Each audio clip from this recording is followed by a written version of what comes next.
Okay, so Yasaba Adam J and then I see Pio de Ago Kensi and one somebody a facts for Adarama.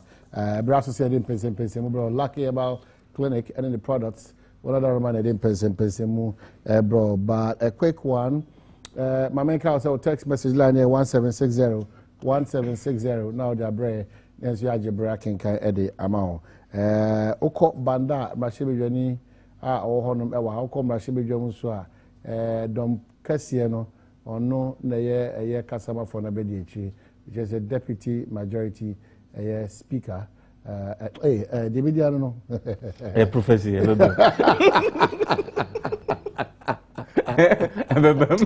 Oh my goodness. Future Deputy majority leader. Nimnya for Ahmed Ibrahim Soa. Oh, wakwa we boko. Yehu na achi. Afishapa, me no shafi. Ye shafi. Yeah, few days. Okay, and it's Afishapa. But be boko. Yeah, kwa ba be din komo. Me can kind some of my text messages. Oh my, tell Nana she's looking very beautiful today. Me and Papa Sam, I'm not sure from Salt Pond, and please, Nana, wish my daughter Helen Sapon a happy birthday. She's 4 years today, and please tell her that I love her so much. Nana, may Yadao Pa always watch your program, and in fact, you are all good. God bless you from Kofi Same, aka Bentu Mame. Nana Dinkra or Tachiman, may we all forgive the Electoral Commission for what they have done. They've done more since 1992. Long live Ghana. MPP should tap cool and advise Mr. Osafumafo to apologize by ability from Damanko and Quantanos. And there's a mathematics topic known as elimination and substitution. Therefore, Ghanaians should eliminate both NDC and NPP and substitute CPP. Our problems will solve. Teacher phobia, Drobo, German South, B. Nadiaba. Please tell the president to listen to the freight forwarders and importers because we contribute more revenue than other institutions, and the president don't want to listen to anybody apart from himself, but we say he should listen to us. Companies are closing down. From Tracy, a president without a listening ear who pretends he cares. Remember, demo is the last resort. My regards to lawyer Kojokum, MP in waiting from Boachi, by Hunter West. And a lot of your text messages, but 1760 Fabre, na Yanjibre, na Yankin Kama, make us a lucky about Phobia on Kravata, back also September Committee 2, a Mono Club, Canabiana, Adom FM, Ewono, Ewa Tema, and Honabe. 1 year, Jeffrey, Jordan Copimenda, and a Panusia, Copim and Numer Nongotri, Sarasuna make us one Kravata de Biwo. Gomwa, Ogakrum, Kaswa, Yano Quaraso, Kaneshi, First Light, Kumasi, Abepo Junction, Takra, the Crawford Junction, Sinyani, Abisim Kwine, so Kofodia on the Polytune Kodum roundabout, a whole home. Fre Dr. Noble Jr. Yaboa on 0243 201244 and 0277 465855. Now, no one in the answer. So, Sausna Roverman, Uncle White Production, Simen Cow say on the 6th of March, Ewo Kofodia, Women on Fire. You can't just leave it out. One of the interesting pieces, as I was place from Kokra, Takradi for Subunya Krado. On the 7th and 8th of March, show a kind of 5 p.m. Now you made the 8 p.m. Tickets in advance, 40 cities, out on the gate, none of their 50 cities. If you have a ticket in the Biawo, and our team ye pardia. Fresh our number so 0262 5220 2040 or 0261 094100. Now, no one needs also. What also a Jumediase, a Cherubman production, Jumediase, Airtel, make your change with Airtel, and Rover Report Monthly Magazine, media partners, Joy FM, Multi TV, and Varsat One. And to make sure, so on the 6th of March, you will for joining Quetra Wesha, Uncle White, Women on Fire, or they brought Takwadis on the 7th and 8th, that's a Sunday. And it's your decision, a broad question. So, now, constituency say, Bibia Kokama Boko, money be any. After said DC, now, Kono projects when 80 because new one on the collaboration to say, you mean our main power quanya so and chia Adom TV, Momo Share, Nano Pine, and Gidise, Boquasin first na metaba pa ba they say the emu etutisi kakra enyemia emsafe no mo kire ma adwuma bia wo parliament on because of that we go find new job where say we perform to expectation anything na money basa ba me did say from time to time no among for better ahomewa because wo mo ana obi afro ehun wa din to adun tv acho honorable yesre wa ya ta komae nti me ka ekire omo mutati ense anaso omo mutahwe ense better aba okay going forward better aba normally ya na Wednesdays no ya sorry business Thursdays in so ya business committee meeting na ya shishen dey be the following week no into Wednesday Thursdays dey ya na emu ya tight parliament ya for Wednesday na Thursday ya na akoye bibia wo ochina Wednesday see ya ne UK for be ya sorry ano papa e parliament between 7 to 9:30 into frame me program ha enya dia meeting me aba na mana kweza but Tuesdays and Fridays there. Me did this, I'll make sure say many more bedding so say be metaba. But no kwasem ni say ukọ constituency ama the electorates no more to aba no ema no obia eni agi say sa na yi nim say na na etie because ukọ ho a within 3 months no ama this foforo na aba no waye no eni kwan all faso ye na dwuma make say krampo no it's like send the be here constituency in the district ni nyina on say didi jawo hoy enimu na nena said the be ya kru bia benya ni obia hwe no nti wa hihye bibia pepepa within these 3 months who say there is a visible change enya buku mu na wo kwa akofa na waka say ye we nti abro akura mpo frɛ wo say nti mukofa sika we wo he na mo de yes a normal way within 4 months we district police station we district Bangalore so DC DCD DFO ni we ni 6 match ya omo ye inaugural ceremony omo nyina obi ato afri rented premises ya he han ye no akum within these 3 months we a new market in one of the communities the whole district na ye ni KVIP within these 3 months we back within these 3 months uko honso a wa shaase a programs for hardship compounds anyway in almost most of the communities. In the agenda and she share from the last he say ye be for so I say by 26 now could be at least a cheap compound and as a health facility no.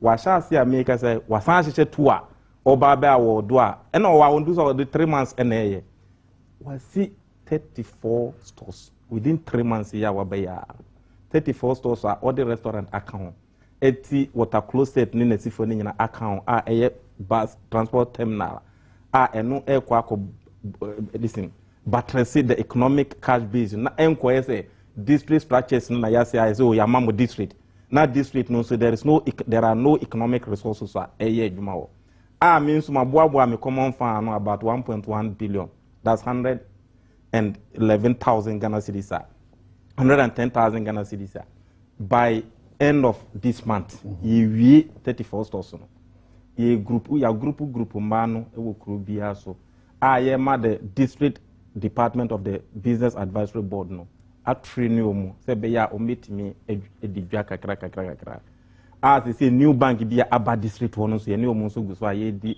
ye hihye normal bi se be ya they will train financial omo train mano e wo dwadiem na ye disaster no abomu atrase e wo marketing na enko say wasi stores wo ho nso obia enye den enye adwuma wo nti ese wo enabo nipa na ye adwuma na busumi sunso a assembly no nso akwakoji to kakra omudi be mane assembly nti wo hwa wo di we nso free ho a the new secondary school wo ho no okwa 12 unit get fine classroom school gidigidi pa teachers quarters yi block nti wo kwa omanyene there is a visible change a make say wakoto 510 electric low tension poles.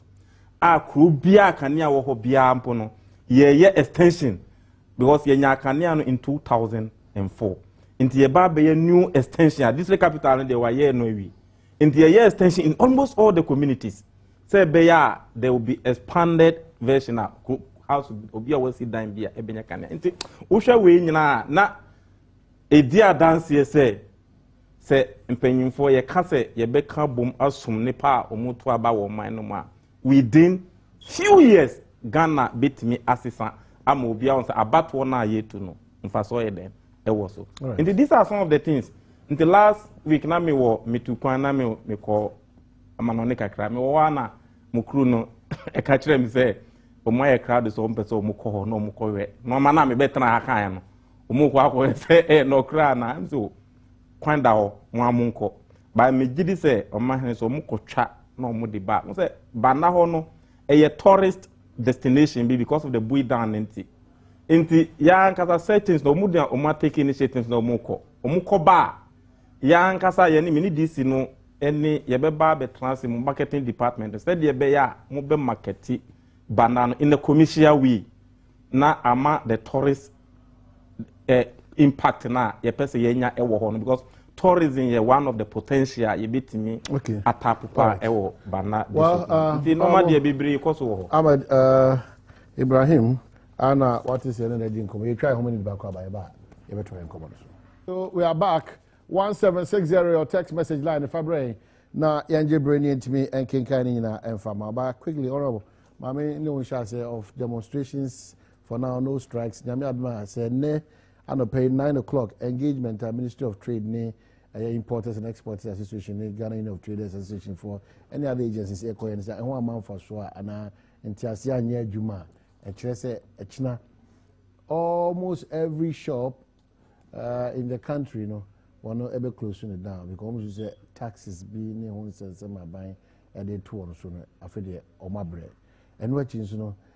series of demonstrations the New Patriotic Party from other recognized pressure groups and all those things. What really is the situation? What is happening?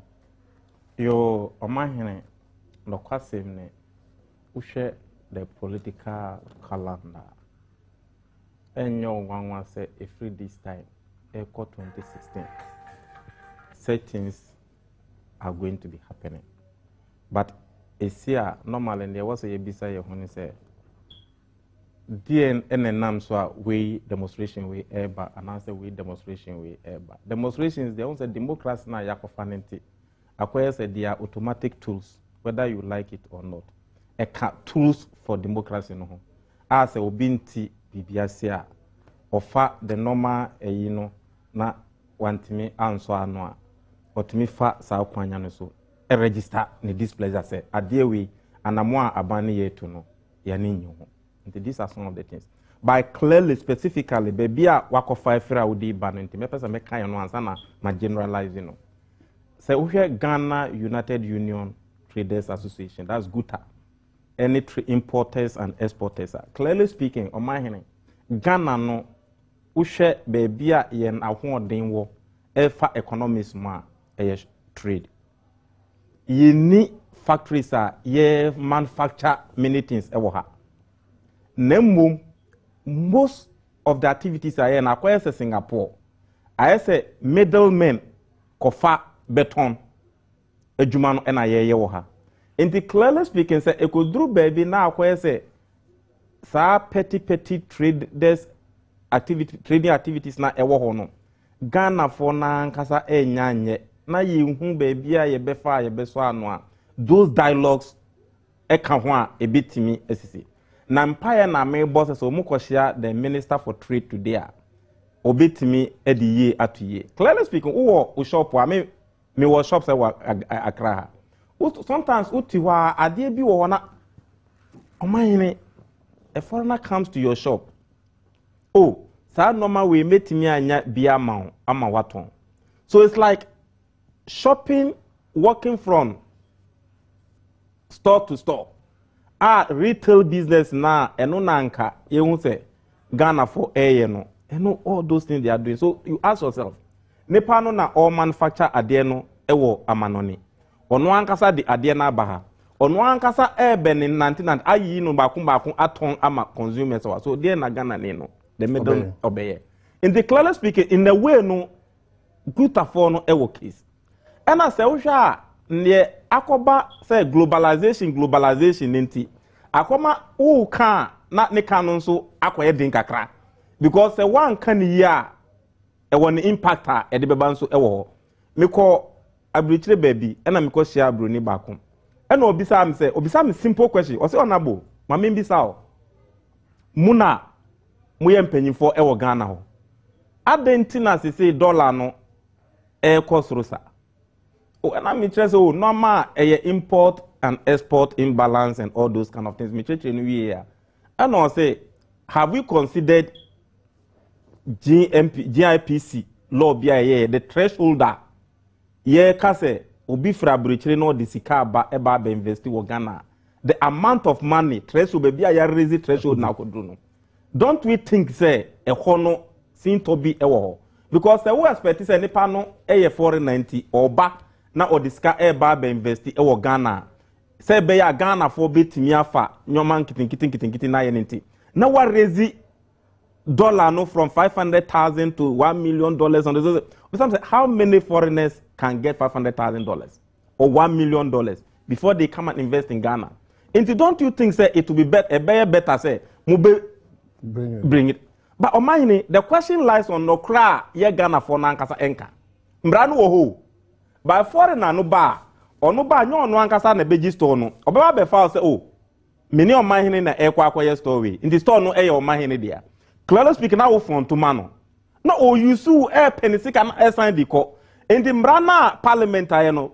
No, we know a farm branch. In the end, you know, as I said, Uncocan and I mean cocan into one ebre. Who any union mamma Ghana for no and ebre. So these are some of the issues. Good for Nankasa. Problems to cast a Ukomupa up Subono as all the boom. Most of them know. Clearly speaking, they know very well, says, foreigners now more badness are no money they are the cause. Minister Bena Ekwa Kofa China nearby say and I say Okofa I'm on Nibiaba now I can say oh South store we are ya hand will have so kind why me politician with media traders ya or more Ghanaians ya but ordinary bar now fena obe you so on making sure and I will give visa because of the fact say the panel di ban who could give visa na yem farm house see Ubona nipa no foreigner no ne yemezi ho no ya yiri visa ni je no mu dindidi say wo pa visa akwa kro we so edin wo pa visa akwa nti untimi nko nti eda foreigner na say we e no so di ba e no mu so mu wo rest wo Africa ha wo uba ha every company I work China hifani hifanyina obi a wo rep wo ha ye ma nipa be marketing team mu nko Ghana marketing team Munko Nigeria, marketing team, Munko Togo. Inti opportunities what have you more exploit. But even Chrome ha crack Ghana ha. How many companies in Accra here and no more marketing rest and what other regions you know? Those things we don't do. Yeah, quite MBAs now. No one say you better application and you train ministries. You pay you money. But they have trained people in MBAs marketing and those things. Ask Katomu. Into a new besia, Makola woman no besia, na mu ye negotiations are. And I say, one who lay man now, I know Sika will have a bill store no, negotiations in business are. Or mine, Obia wakwaya MBA in marketing, MBA in business administration. Na Yasman is the country rep ewa. No, ni minana or no wabra yen bibi kakra or tin store or yen jumano, ekwa negotiation or Makola. Who will gain? The foreigner will gain. So in the end, who will lose? The Ghanaian will lose. Na Ghana nini lose wa na lose. O mine Ghana na lose. Inti my fa sa guta issue no as purely political. And na guta form penny for na ankasa no. Sometimes o man we mumi ade ba kwa me ma ho ne say wo case na o kasa krampo no because politics me no na ka twi you. But about politics language na a different language.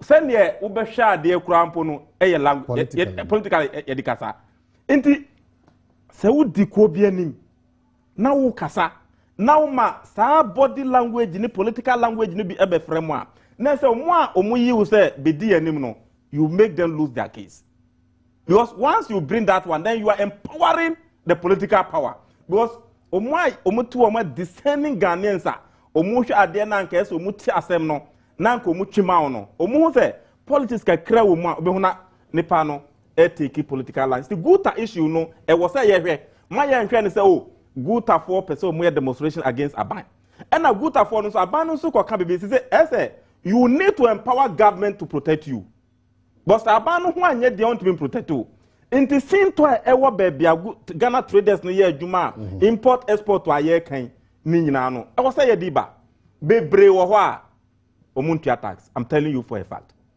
Taxes here urezi and say one of the issues are ente omoko. You know say ente ama nano omampenye ba amrashe bejo so rice import in the country. Ushe bills na a decrease. Itie pa clearly speak of mine look at most of the areas and see. You will see it's a normal smuggling ever. Because the things are smuggled in, you will not get the bill. Into Quatra office, now can say, oh, yeah, actual computations are. Ubeka so, do I hear about mine no more? It's why then, it's what it. And so now, the alpha back door, I then, Akono, Edosu. Clearly speaking, let's go around the entire country and check more ewo shosum. Share local rice against foreign rice. 30-70.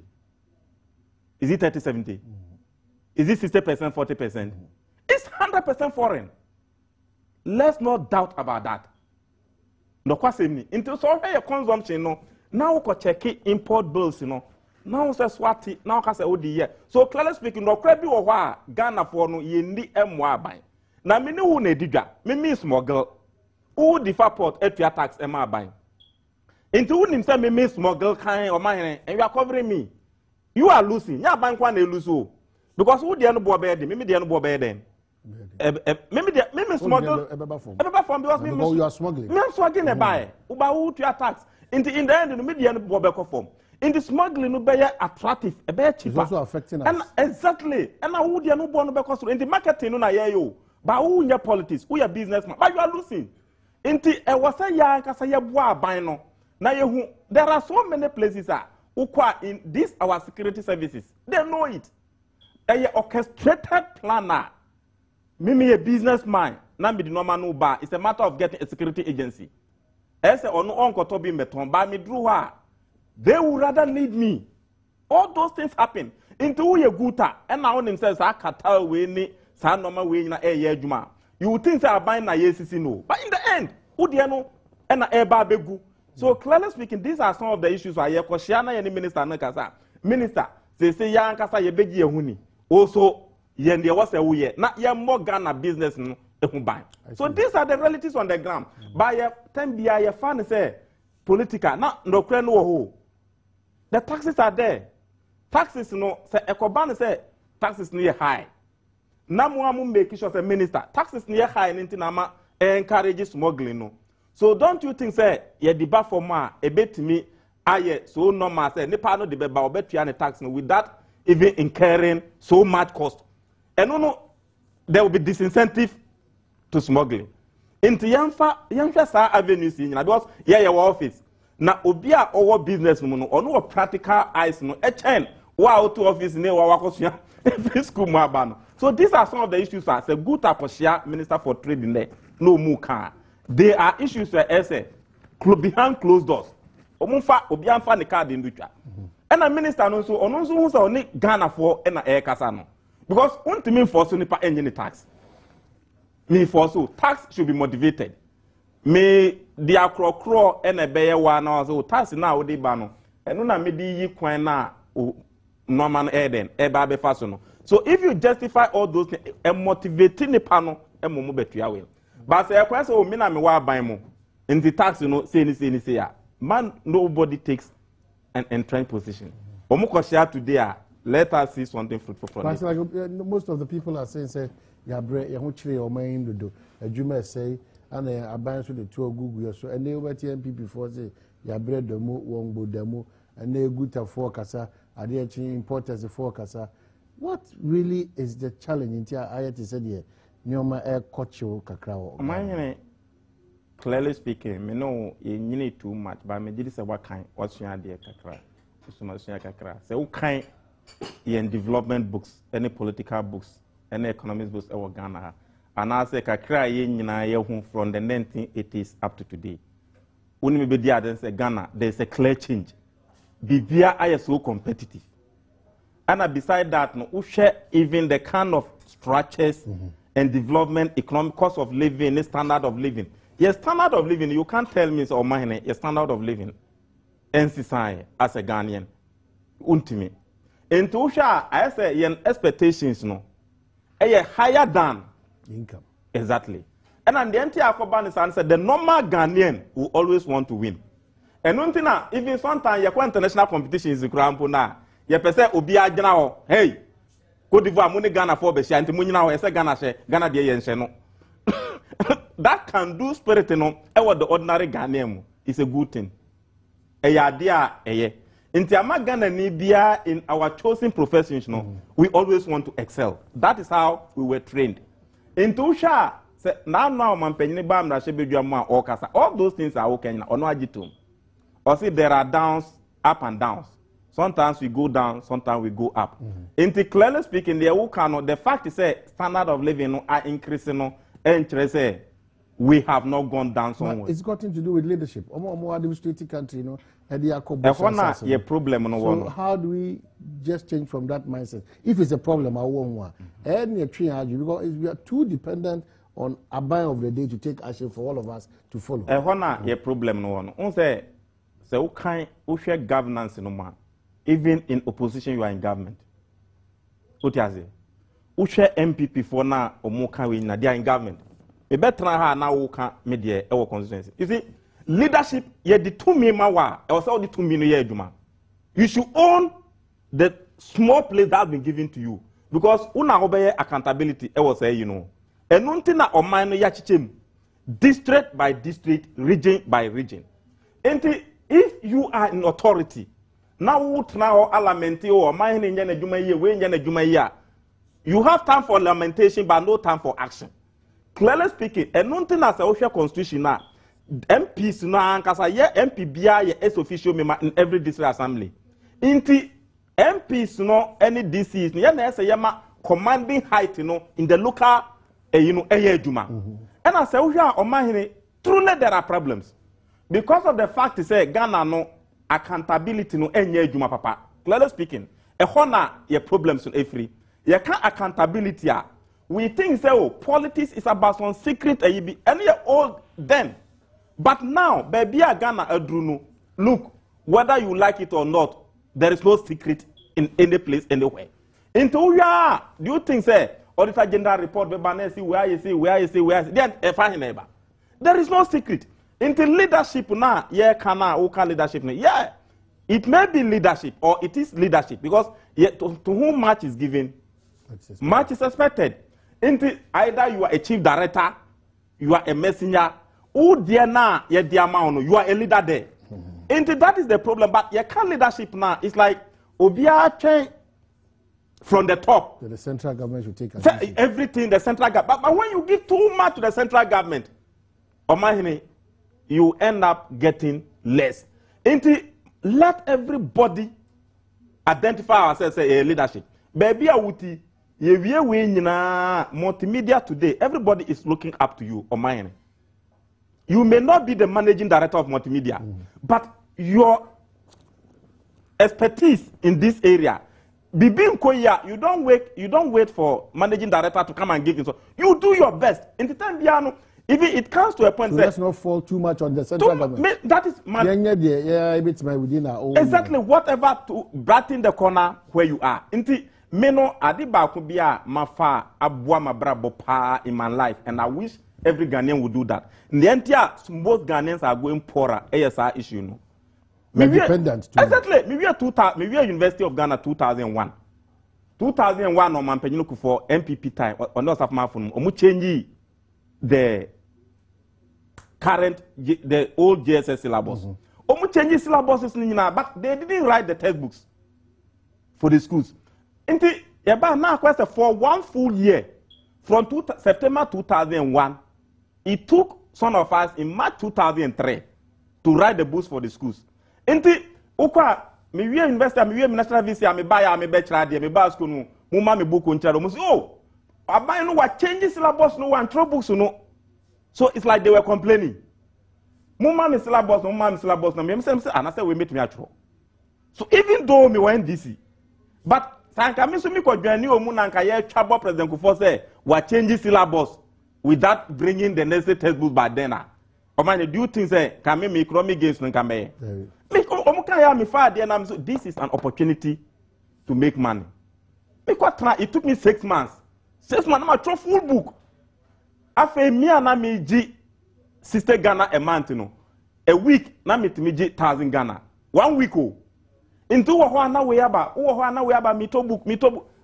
Flamingo. After the obia to ah. French master or see metro book. English master or see metro book. Pre-tech master metro book. Just say. But na opportunity ni ho. Na opportunity. Na kasado. Na politics no ye tuana ye trouble president for what is assistance labor there. So if me ko join you do you think I would have made my money? No. Currently, I've been able to establish a company out of that. In Ghana, no say one kasa uma.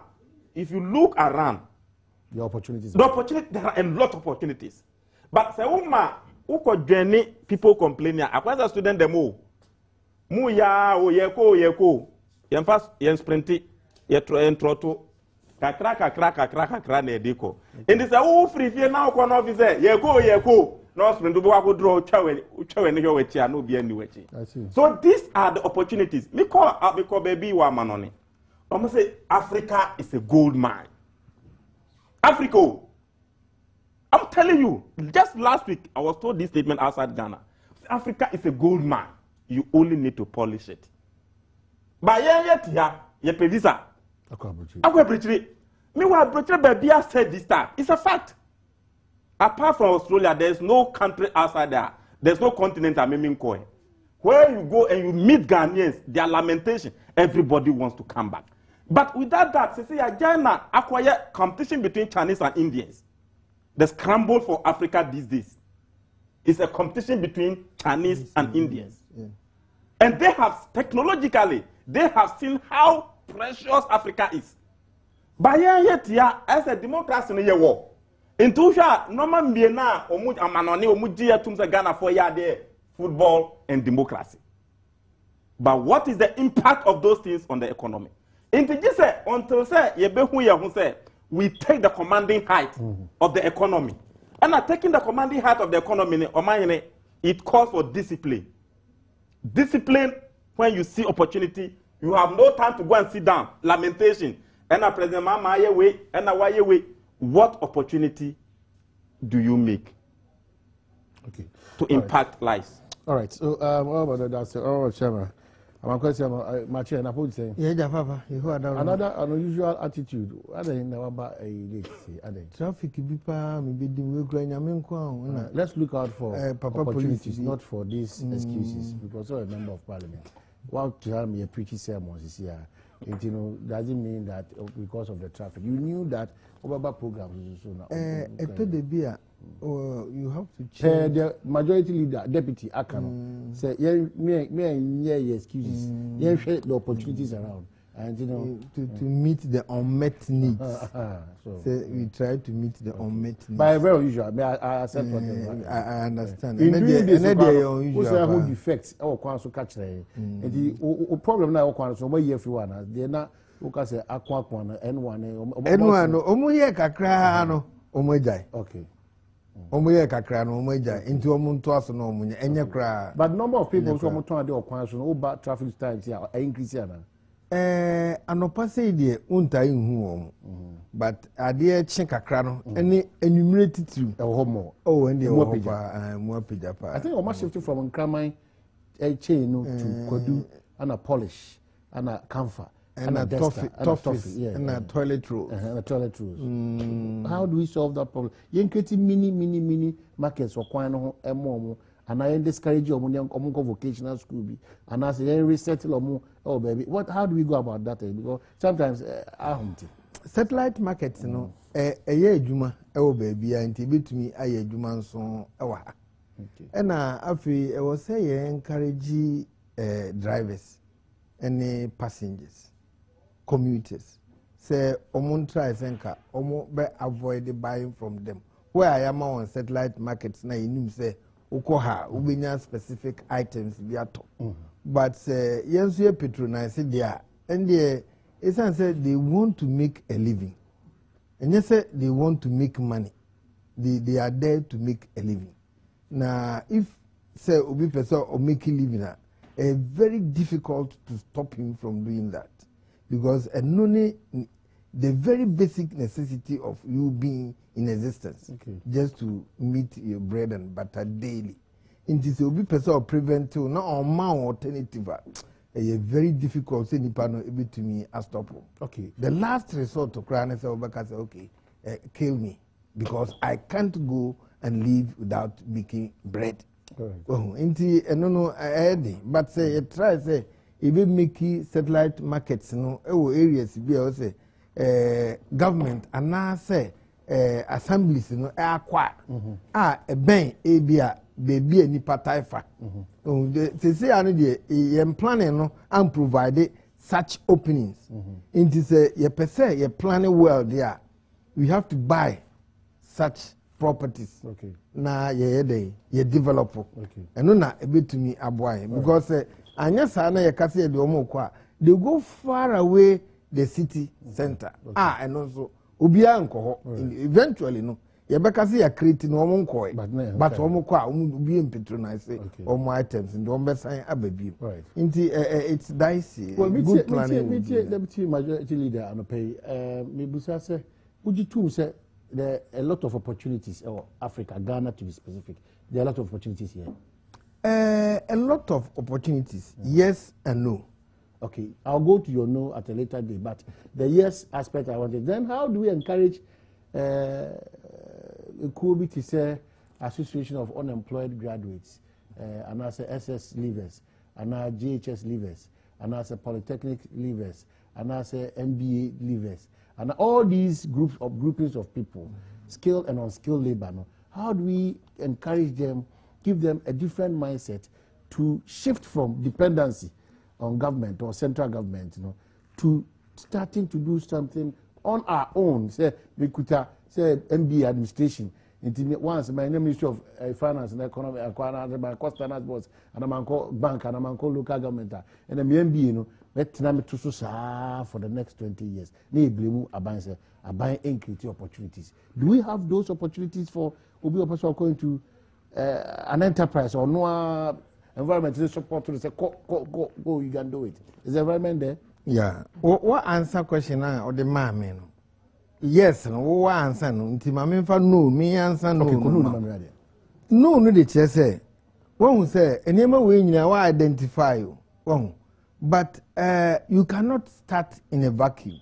Untumi and start on zero. One first no nia obetumi ama sa ade no opportunities no ebeye clear. You see your way clear and say ye benya institutions be set up by government by the use of our own taxes and resources from our natural resources and your government in every year hono and I was and then no so I was a government in so making sure say other bodies in so are international bodies and so ebeboa now you set up institutions be corporate bodies be I bet to me amasa amrante ne emabawe o makoho a o mbeden omo ebekwa jemwa because obi wo no we university so wo hwe bra ya ansa na yedi no ko university a enya asem keto obi so ho no ma se enye aban sika ibia omo je ede hwe omo ena otiatia no nkakra no depend on friends anka wontumi anwie university owie no aba owie national service what you say yentumi identify no national service no be ede no koto ye no na ya employ no because sisi ano employment no government ayeden achoku sika government jijini nyina no government intumi create more but government rather spends more into say yes or person keteli na expenditure no also ayeden areas bi wo hono ma obloko whether it will help others or not no also obloko sa areas no because it will let him spend more into ebini employment omo hyemu no. Let's leave it like that for now. Now, yen situate yen ho in a position ebenye sika say the taxes no ba more. Ina say anase ye enema sika bebre ba abankiti no. Enti no afedi e be fa ni percentage our government has or the freeze atoso. Enti we kasa den ni nipa no a say de na mi leader e kan. On identify no say obetumi aye bibi. Oni sika o de be ye. Ono no o teacher no. So he sought He took advantage. He took advantage of that. Now, who said this is an unmet need? No, he had more private school and saw the unmet need and decided to meet the need. But obi wa honoma obekọ private school you cry say no achoki ayema. Obi so honoma kra obekọ no yetua oka 100 Ghana. Baby ofi o de beba no 100 nasa. That is the point. Into okodwuma ba ku mienu a ontumi proceed ni ayi na di. So no creativity ben ene nipa na obetumi di aya obetumi ade so nante. Onante a hwe hit ye Ghana. Ube nante a be say 5 miles 5 and 5 kilometers every day in a week, you will get tired until you decide not to proceed. Until I'm saying identify 58 years after independence. It's like you need basic foundation. Until na so na so no na until kwa no akọ hit rock. Na opportunities no identifying and managing the opportunities and then a big problem. Because for a white man to tell you that Africa is a gold mine, then Ghana is a super gold mine, then why are we in this situation? Developing country, in every developing country, opportunities abound.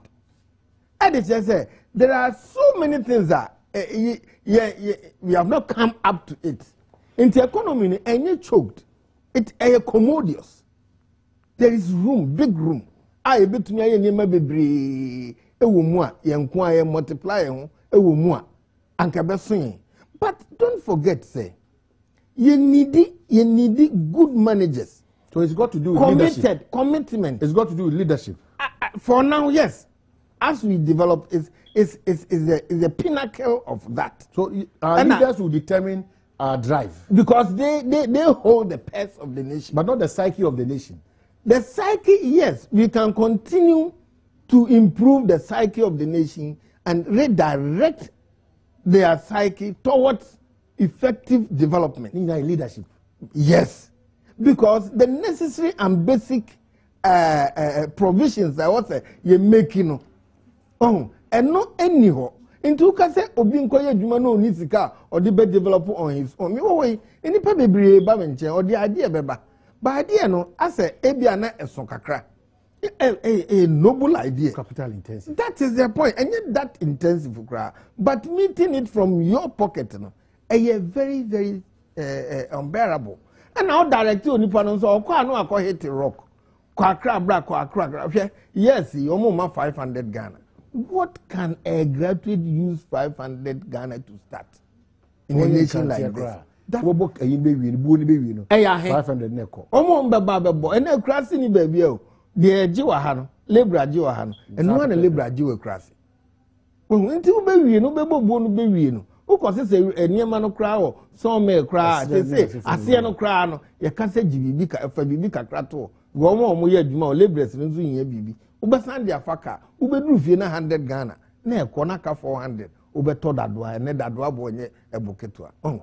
To assemble we no kra cage no kra no. And also a tedious problem. Ya hwe ni ya ubewie na sika no asa. Na de no nso si ho. Problem no, na de no nso si ho. So, enti what is kana kochim? Want me amfa anya adwuma. Ade na kasi ho, onso te ho. Can you imagine the trauma? To the stress? Kofantia kohe baby did so at the cope no lake in the ho.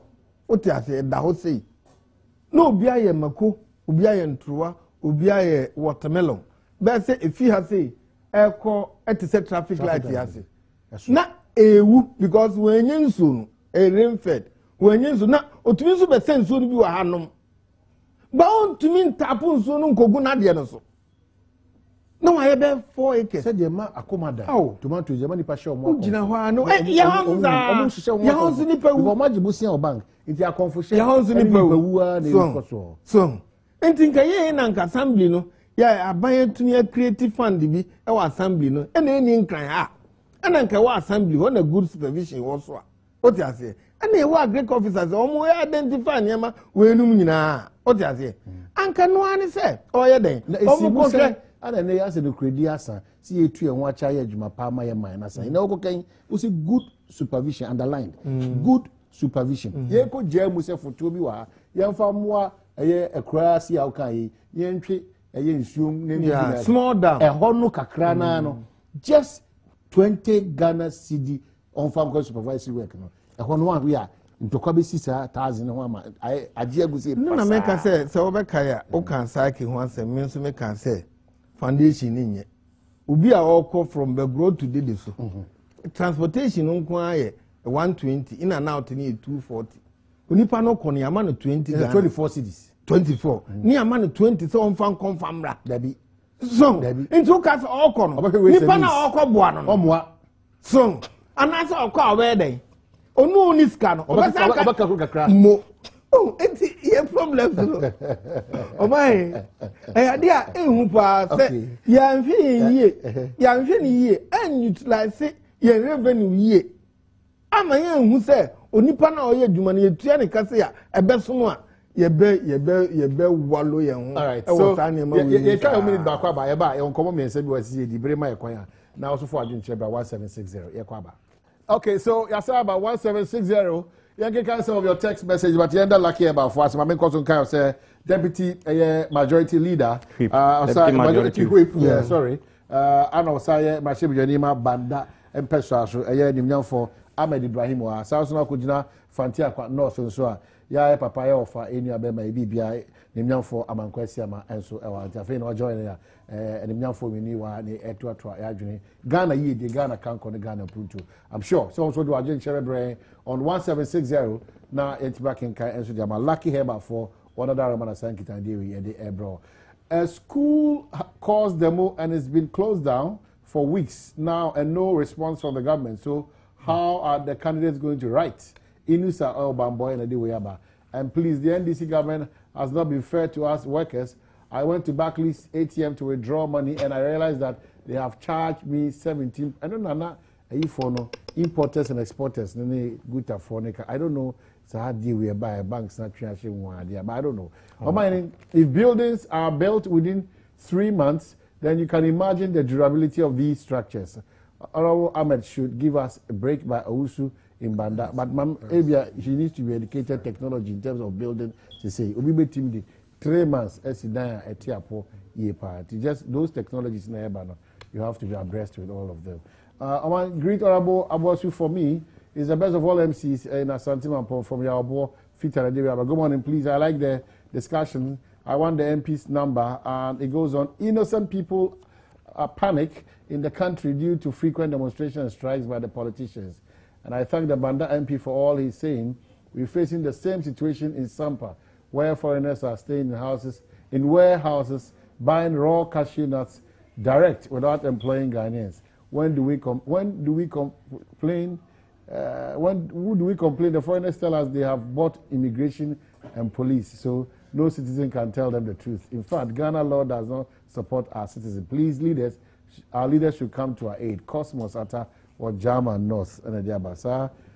Foreigners no kaka service answer me in so any ato posi for any ato asoja for any ato office of the president obi akasa cho obwa nyina so bia so ofum mrano kwa dia fa no ko mrano ni bedi se de se efata lucky about for edamo asepi se mo so mo de pense mu ebre obo amakwase mami enhase emfiri honom na boy kakra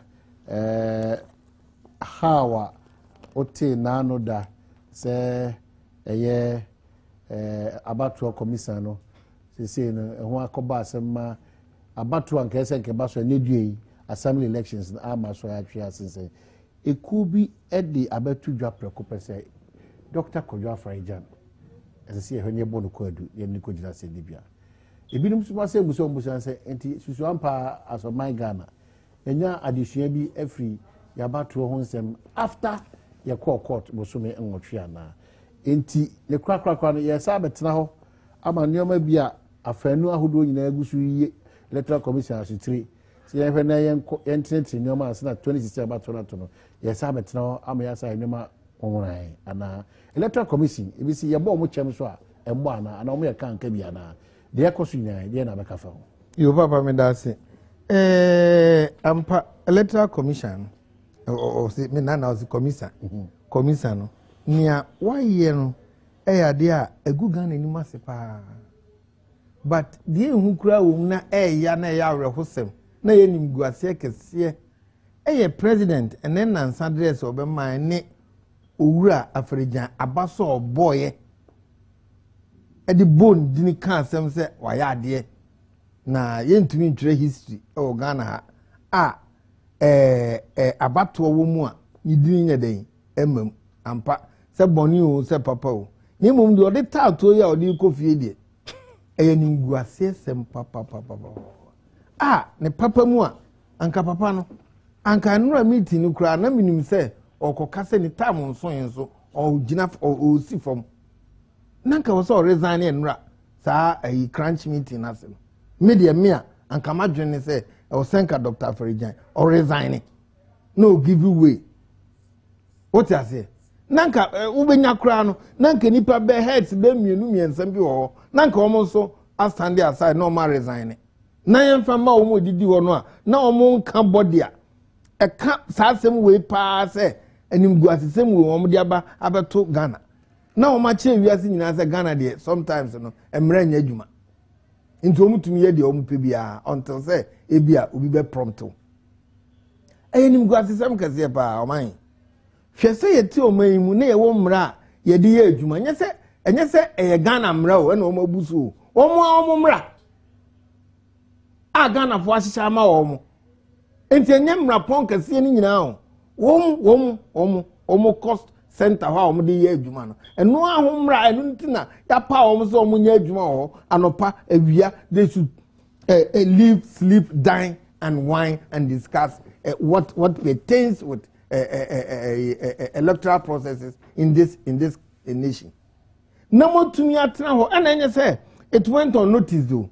Uba parliamenter owura yeri kire omo kan ho asem ema minority leader ono so e kan ho asem obi amoa enso kan ho asem kakra metumi aboiti sai ni pamiense umu nyina omo kan ho asem say baby papa yi koi emre wo di aba wo say yenhwe o enso yenye ma wo na wo de ye adwuma yi munhwe ni yi o no bi ankose ni me na hwe ekati di apa yabo say so entene ya na ye ka supervision ho asema ya na hu hia no we no anka ye wo tetefobi e wo ho so anka president ni spin doctors no ministers na wa appoint omutu ono ne office no south azie omu binum na nka omu oversight say na nka omu ogbo akire na omu tete na corporate body bi say ni ehwe omu nyuma ni ekohwe wezu nyuma south azie but we dey say obi wadwuma mu a eno an say dey ade na manipa na che say bibi ni hono ma ete no ehwe say oye ade ya hwe eka nka ya boy unse na they were ready to some few days to about 4 days to and ade no ya dey ya bo agu enti che say preparation bi ehia say ombe no oma ya wi wo dey fa no kra say aban sika ade aban we no aban sika ho ban bo no em say enya ade a oma si nkete kra che say ombe hwe ni yie pa so leader am papa so wo hwe da no mntamsam ni say de okwan en fa so edi sika mo mamu makoku obi na achire ye ko hu ya se munkofamra sa ba o se mayo no kro obi eni ebi ni se sikatiri di ya isi asai ni nti aban sika no ewa aban wisu ese ya na enye hwe na mbom individuals ni fa over 2000 ewa oman mu a na omo contest no eka omo abo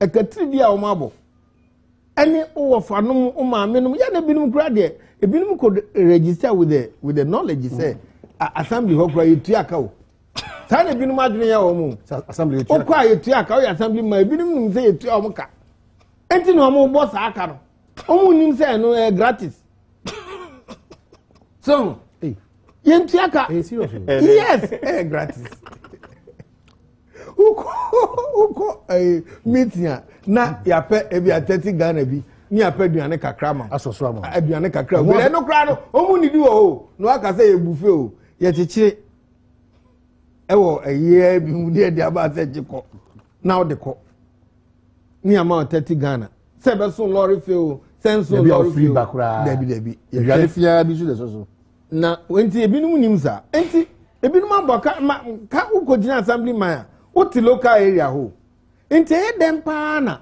obi tumi ye posters over 5,000 abo 5,000 me dey can sem wo dey for no say no ni baseline na o distribute o person nyina o ko first can we omu wie obi ho no ma oh ye ho say baby amete won kra ha no abrante ne ya ade pa baby ana bridges nkitinkiti bi cover wa ye cover ni nyina o ye highways ana minim am so no aye na djuma ko he de wa oni de nko ba wi ni pa nyagro malam kukuko eko baby a police station isi area ho no nyagro kra enema abrante ne na ebru ma dwen ne menti ase because em pikro ko di ade a wona se ena form sa wa wonya empia untumi nya sa oye ni nyina so we num nyina yi ebetumi amani atre nipa dwen mu kosi next time ebeto abano ana abano so na nya se omo am ko ye na na edo omo ko ebinum a afa na omo pese omo ba mu no aye opportunity kese ama omo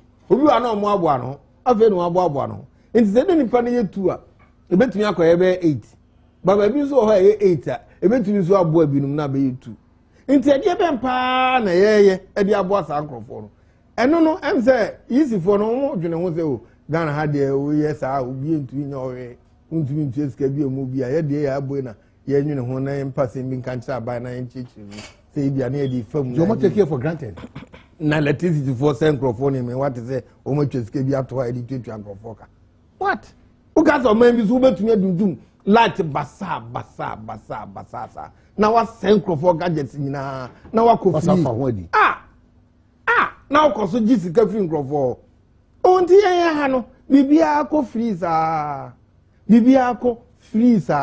ko hwete se kwan pa odi free adesu eko asaman kese na enipa te sa kwan so na omutu ato e de maban so na enipa no ntumi enka he ntra ban na omo nam sa kwan no so anya ban we nkwa na me kwan ka ban bi obebebia eniema basa bi enim se enye na enipa bebre be dia tum se enye no o si tum twa ban kokot ni akacha aban say what you tua tax pa wa hane de ka fa kwan we zo you tua tax pa you tua electricity bill pa ena enfie de wo ho ni dum so asaye ne me nyina sei nkrofo o mu fi ase me fie chi me fie nyina chi dum so yes 2.5 years ago me fie nyina chi anka bi me bubu ni fa ni nyina agu ye ansa na me si no fufu wenum nyina ya de ayetumi ka che ni pa se wenum nyina wo ka sa buchi can you go scot free enye kra obi on ma auto freezer ba ko pe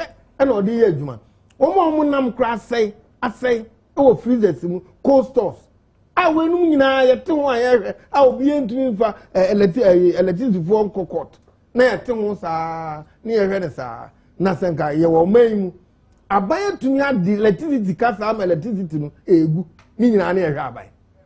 Oh, yeah, more papa. Okay, all right. Oh, commission. I'm saying, Minia, I can plan up a sort of buying a bum. One cousin, I debut my buy warning. Say, I buying shares a man in quite letter commission who cry on Yano. Now, constitution is all independent, autonomous. On your letter commission on Yanajuma. But also in the ministers dia anka wa choose be a ministers be omuwa ban mo na anka so omotete electoral commission yes and they watchdogs as a matter of fact constitution no can say ministers na entity no it's a suggestion but if you see a suggestion then where lies the credibility of the EC minua no person ni enye ministers adwuma ni say there will be a what that just na constitution no e kire what should happen is what has happened. Parliament, yakoka na aka 3 days. So kaya even Mondays ni Saturdays. Mimi dani juada kura e basan ka consider kura nka yenko adwuma. Ena zi consider pa de ye bekwa sori yentimi. Na mimi da Parliament ko adwuma. Juada Parliament ko adwuma.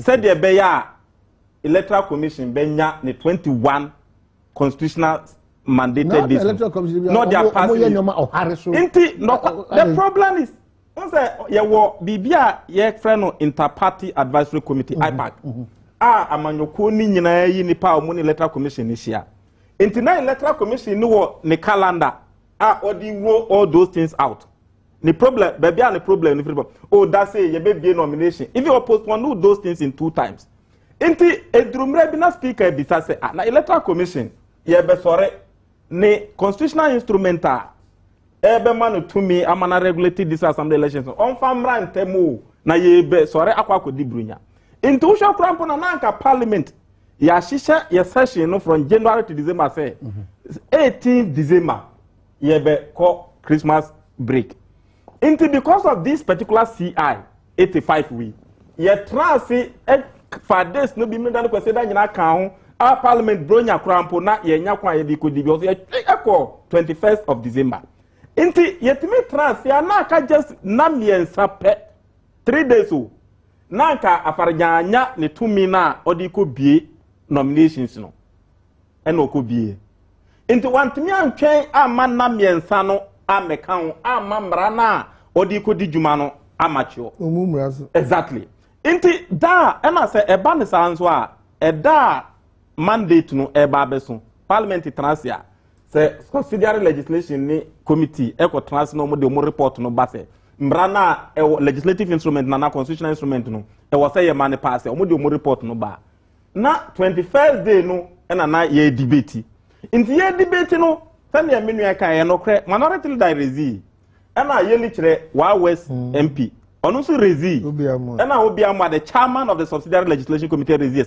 na aka 3 days mbra we krampo a ye wo ha ye passi and then ye passi e kan ko say then ye passi mbra na afarejan betimi anya kwan aka say okobie nomination so wa bie dada inti mbra ye passi to me de adwuma ena ye wo ha yeti amemni da ne dwada nyina ye ba parliament and clearly speaking sometimes bibi says here Ghana e was say ye bo cross na ye da ye nyankopo ase menua district level assembly elections ye gratis to send ye menua no kan but in a way a mid-term election uko US ni baby brata no mo frɛ no because aka 2 years na yakɔ main election no 2016 into we no a mid-term elections also what is now exactly into normal bia after 2012 no we no ekwa as a litmus case into yakɔ ba no me tie commentary ni social commentators bibra bitimi tumi twa bɔ menua afenyo markings na bi no mo twa bɔ afarijan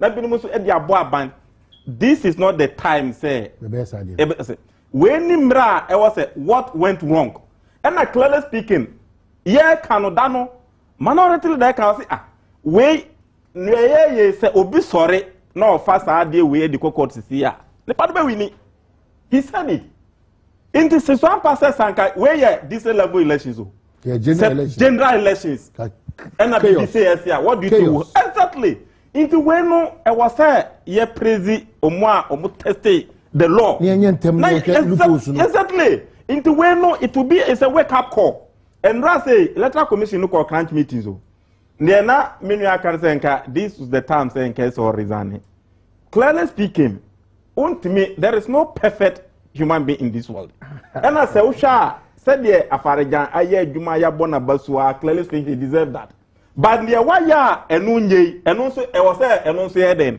ye can but if you somebody no maybe we know a serious issue enu na ke say 2016 election and one political parties nyina de omusika ne omo ho akohyem wiem na this 11th hour court akache say nyina entry back on inside then go through the process with the experience and expertise somebody of the sort Dr. Frejan ebe committee wow nhihya udi di juma no because parliament one akọ mo ti wa mo hihya man obi si na mra she ko de ye juma nya the expense of the all the advice how that you say ehono na me because mo mo hye mra no say ye hye mra kwa de akwa o da eho na me ba on say ne na me ka say ye mbo omo testing mra ne nyina abaso on say afarajan o share ni calendar no wie ni nyina no sometimes one fa premium to parliament so but that's a serious very serious and it was a great disrespect to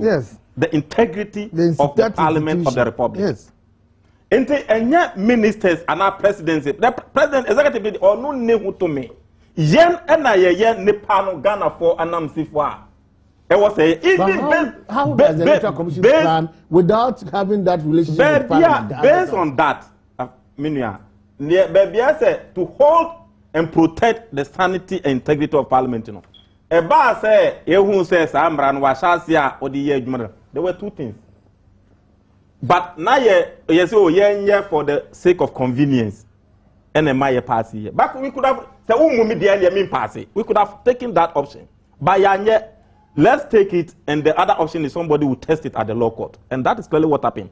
In Tinidia now, Akobano, respect your one fa ama Mrasha Bejafono, and a ma we buy. And I clearly speaking, Minya, Eka 3 days per, why couldn't he wait? He doesn't respect the house. We and also everywhere. Near Akobai Afarijan Aye. Say Ebema next time BBC, not even the executive Ekasakura na Afarijan here. Amanyoko being Kwajana baby and said they do personal control electoral commission. Allow the electoral commission alone to do his work. Say Akwese both parties even all the constitutional bodies nan Obiaba Sorajna say near YNT Akunobidenti.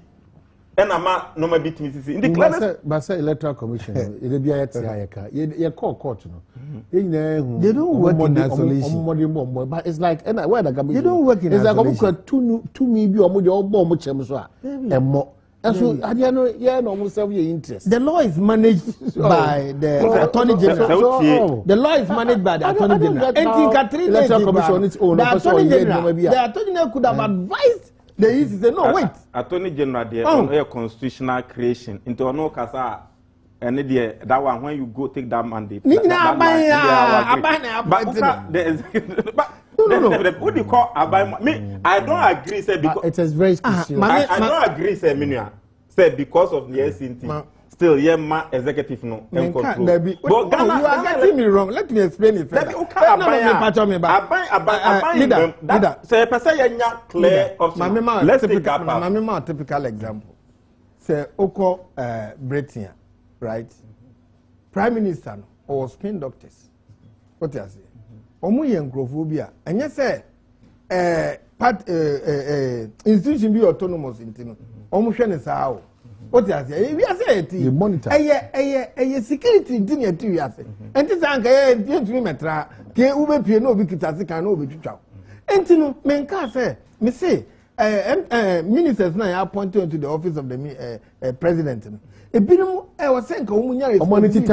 Anya say omo a bridge. But okura hu say oye adwuma wo. Sana me pese me chiro. Enya direct say onko. Now in job so dey be ni results. That is the point. And Attorney General so Minister of Interior so and local government and so under his purview. Also anka wenum nyina no. They should have worked in concert to advise the man say no wait don't do it. You don't have to do it. Now are they controlling him? They are just cautioning him to do what is right for the benefits and the development of the nation. Look at the setback. What are we going to do now? And no make us say musi yen control no ya. And I after all these explanations. I was saying the institution here in Ghana. The Mayan control. Lack of that entity and a lot of corruption. And no make us say musi yen entity dia. They say ye ko 2016. 2016 no they say away could be akwanya bia da wa. Ye betimi atete no. Na me ba no. And that's a lot of the when your first time African higher BBC. Ukoma. You cry 75 you cry exactly, a lot of things about obian testi the law no. And one thing ama otimi eye BBC. And the way say na ban some of us na ama any JB aba. Until now Oba back to Parliament. He's coming to rectify me ba no. They say ni akoba ni say Parliament 27th of this month. Ye could break. Ye kwa ye beba somewhere April ending May. Because of one intimate bantam. Say ya Afarijan say or could prepare another constitutional instrument. Not was signed at the Aba Parliament. Now Parliament ya between Atlasi, 21 sitting days. 21 sitting days no. Say open parliamentary 21 sitting days 35 days. Because me dani kwesi dani holidays. Yes, about 28. Exactly. And now meanwhile this particular week, this month, by 14th or 13th of this month. Now assembly man for more Ghana hanyina obia wise by from 14th. The assembly is running saying. Exactly. That is why the argument. Then somebody needs to be punished. From 14th. They should have punished themselves. The way forward before we come to somebody being punished. From 14th March or 13th March this month, going forward. Say na assembly for no be see ayo mo adwuma. But that is the danger. And I say assemblyman for anywhere. Yen nyina nim na ebetimi asisi. And you are deputy minister local government say it's a big blow. Yeah. To Omo because nothing good can happen. Omo ministry no baby be basa. So ade we nkokwa. Ye correct for parliament. Nobody is going to be held responsible. Ade amoa mo de ye adwuma no na se boapayo, se refuse, se nimdio na neni ho. I don't know, but it's a critical issue. If this had happened, I mean, Pengu 2016 elections, and can't call it Canadian national disaster. And the Omani Udi and so a tour, a Farajano or Beko retirement. But said the Papa is his expectation was that his expectation was that that was the expectation. All over. It was the miasma in the air. Everybody was expecting that. And also be added to our woes more. No. Clearly speaking, or free while it was a you choose president. Immediately government can appoint somebody to act. And choosing the next Afarajano. And yeah, is this how? So you have not started the process. We have credible Ghanaians. We have too much of a people among President. But what is wrong with them? Somebody chose that is the point. If the now president this role is no choose Afarajano, that does not afina your democracy. Baby, I could do no. Who said, come clearly to it. Choosing the next Afarijan, and yet is a task for Ghana. Oh, but it so are you telling me that has not at least been done by now? You are telling me that has not been done by now? No, it is not. But it's not for you. Welcome, BBC. But there are a lot of Ghanaians. There are a lot of Ghanaians. There are so many. But we need up to now somebody like Afarajano. It should be somebody who is even more smarter than Afarijan. Okay. And then I'm know because baby Afarijan I really bad now could do no say and yet this level election say they were lower no Emma form abba form institution in Emma form but very caliber yeah both this are mine una lazy boot una go take his forgive me say Ghana August House. No, he doesn't respect I have a very serious problem. If I don't know, he will be brave. But now we can't. And I think he was guiding the sanctity. But he was the legal behind Benjamin Mensah also. Now we were waiting to see the outcome of it. Sometimes we say, men can say, you look at Ghana. Exactly. In the move brewa ye ni gie na ema ye judiciary no krampo no respect na na City FM metie afenyo o se hwe mbra mu kunyi pa atuguba the way he described atuguba ni gbedegbe ni we ni mu nyina na say o say Supreme Court judges no 30 years working experience no small mind and all kan ni nyina na with big brain. So how many years working experience na no munya ya no mu jeje 2012 die no. You see how the system can be. But 2012 we raised issues as a country we need to look at it clearly well. The dignity of the judiciary. There are a lot of question marks no matter how clean or perfect we think it is. By way, a lot of ways to justify or we are justify say 2012 they did their work. Now they've done their work. Okay. And the judiciary no all right. Who do case bar on be case no perfect on merit. But the cost to the nation is too much. It's too much. And I was we have to avoid it. We have to avoid that. If you compare this one to the cost of the 8 months. It's almost the same thing. Yes, then we can wrap up either on MPP or the 2016 elections. Okay, so I'm on air from Nana Abrefo. Happy birthday, Jemfi Patricia Eniwa Boase Odiwa Oda, and then from Nana Abrefo. Happy birthday to you. And then A big thank you to your parents too as well, Mr. P.S. Aqua and Mrs. Vicky Nikki Aqua. Say omo the Porsche Aqua. We are saying big thank you to your parents. So that's it. Happy birthday, and I thank you too as well. We are just about wrapping up. And then we'll call meeting and I'm going to meet you on Monday, Sunday. All right. But Independence Day, the 5th. Okay. And me wo Asarikwa. Okay. And I'm saying wo Nteso. Okay. After the occasion, all right. I will visit them. All right. Weekend or constituency? Weekend we me wo Kumasi. Okay. Osofu bi a Methodist osofu bi Reverend Kofi Annan. Okay. But Okahona a bomb pie or time. Okay. Enya Tan district, Esanya Bana district. Okay. Now they say on now Oba be Methodist Kumasi diocese ni na omo. The first is suffering. Reverend Kofi Annan. Okay. Young man be very spiritual and Okay. dedicated. Okay. You know the youth organizer of the Methodist diocese in Kumasi. Okay. Nti yena echo ni induction ceremony. Okay. One sentence describe Ghana. Now, I'm in the cash as will be a formal sentence. Now, say, I eat yam. And the teacher say, long sentence. I say, I eat yam.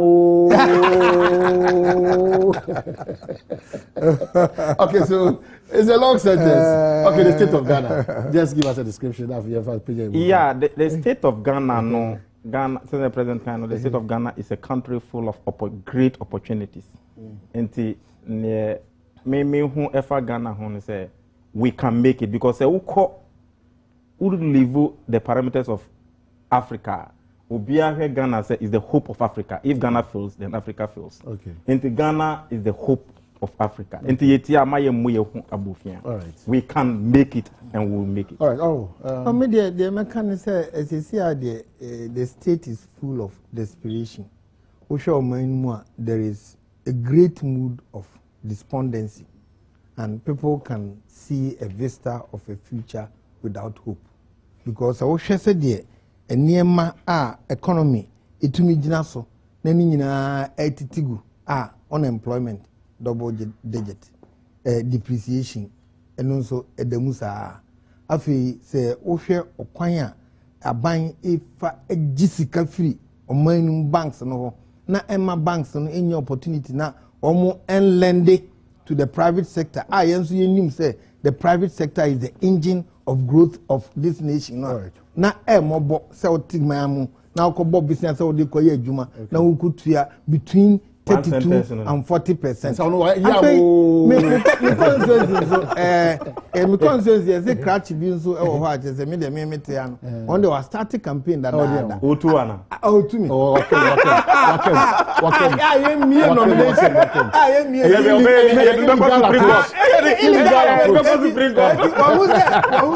on our different me catch me consensus o mu nya abot me me mum ra no but calm down Senior use your boom right. But me no be din kita ho.